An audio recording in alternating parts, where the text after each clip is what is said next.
In May of 1985, something pivotal happened in the history of the technology industry.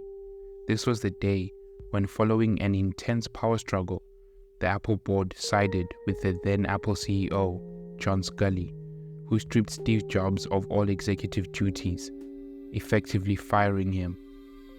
Steve Jobs had just lost control and power over the company he founded less than a decade earlier. But what happened? How did Steve Jobs, who by then had built one of the most important computer companies in the world, a company so big that it made him fabulously wealthy at a young age, how had the man who was heralded as the leader of a revolution that was going to dare to change everything, all of a sudden find himself unemployed? From visionary founder to ousted executive.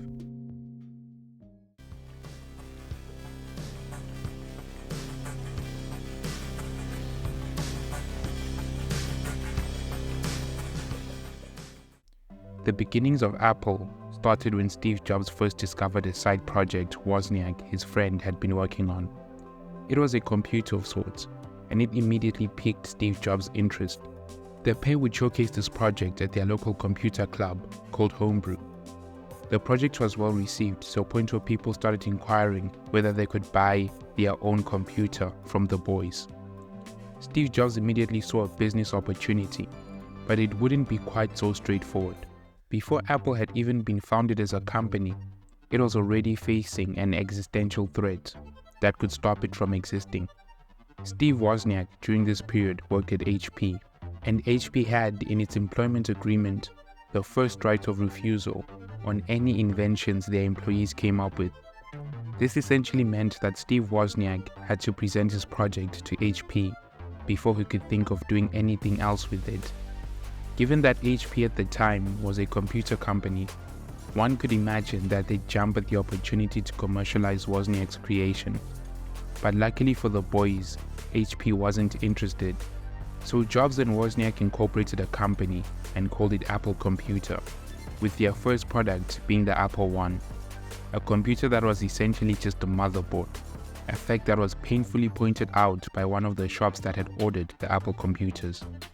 They had expected to receive a full computer featuring a monitor and a keyboard, but all they got was just a motherboard.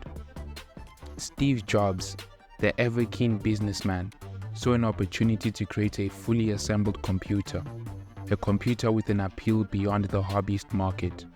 It would be called the Apple II.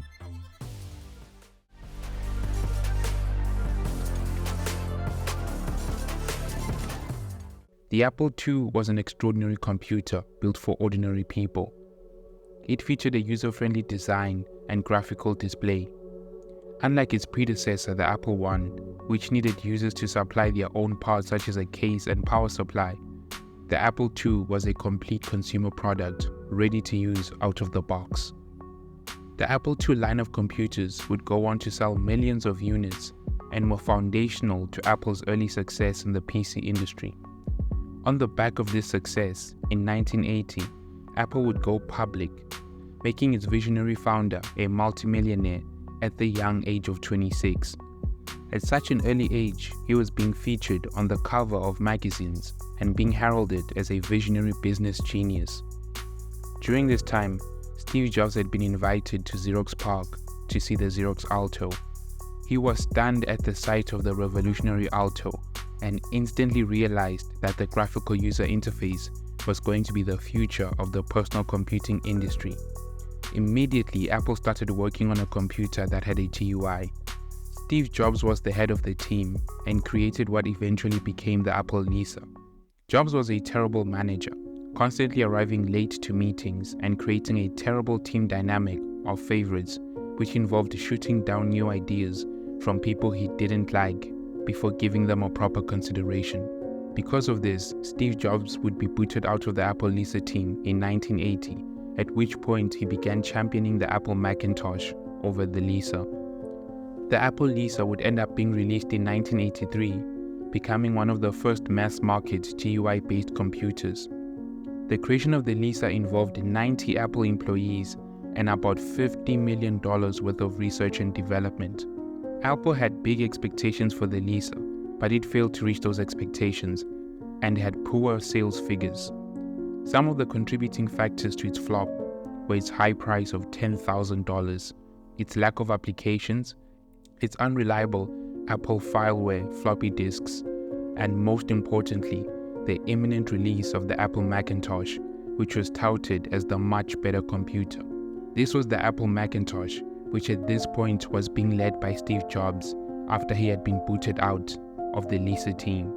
But before we delve into the Apple Macintosh, it's important to focus on how Steve Jobs intentionally did things to sabotage the Apple Lisa. Firstly, during press events and marketing events, he would quite often hint at the fact that Apple was working on a new, better computer, and given that this was Steve Jobs, the chairman of Apple, people were obviously influenced to wait a little longer for the next Apple computer and ended up not buying the Lisa. Steve would end up regaining control of the Lisa project in 1985, at which point he immediately shut it down.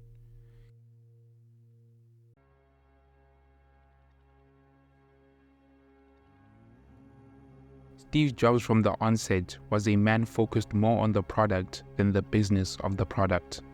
One of the reasons the Lisa was so prohibitively expensive was because Jobs barely ever considered the economics of the Lisa.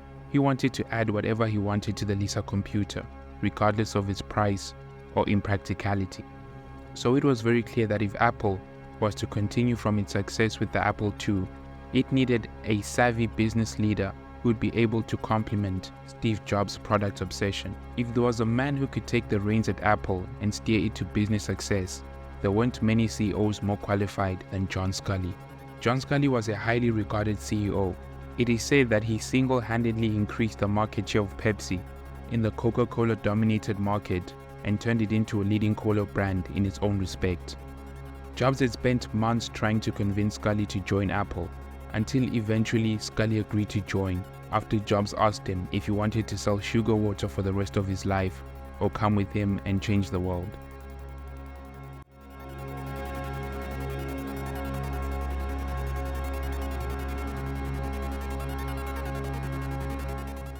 Now that Jobs had hired a CEO he trusted and deemed good enough, he could finally focus all his energy on products and leave the business of it all to John Sculley. The Macintosh project was initially conceived in 1979 by Jeff Raskin. It was originally envisioned as an affordable, easy-to-use computer for the masses. As previously discussed, in 1981 Steve Jobs joined the Macintosh team, and soon after would take control over it. Under Jobs' leadership, the Macintosh grew to resemble the Lisa, but what it had going for it when it launched was that it was a quarter of the Lisa's price.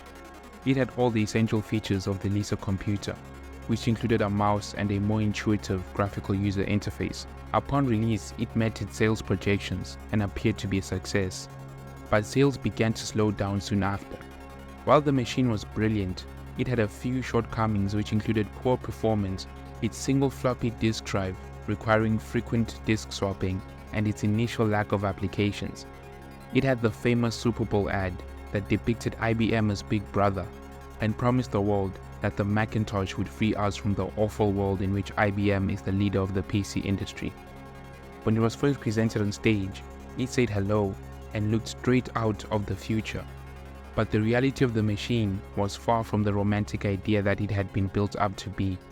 The failure of the Macintosh caused some boardroom troubles, as Steve began thinking that John Sculley was not the right man to lead Apple. He didn't think the Macintosh failed because it was overhyped, but rather because the business people, namely Sculley, were not doing their part to make the Mac a success. Jobs tried to orchestrate a boardroom coup to get Sculley fired, but it failed horribly. The board sided with Sculley and stripped Steve Jobs of all his roles, including the leadership position of the Macintosh team. As a result, Jobs quit. Young Steve Jobs was far from the polished visionary the world thinks of today. He was brash, abrasive, and lacked a complete view of the functioning of a business. His early success might have led him to believe that he was invincible, but eventually, he managed to piss off enough people and mess up enough projects to get himself fired. But as we know, the story doesn't end here, but the rest of the tale is a story for another day. Thank you for watching.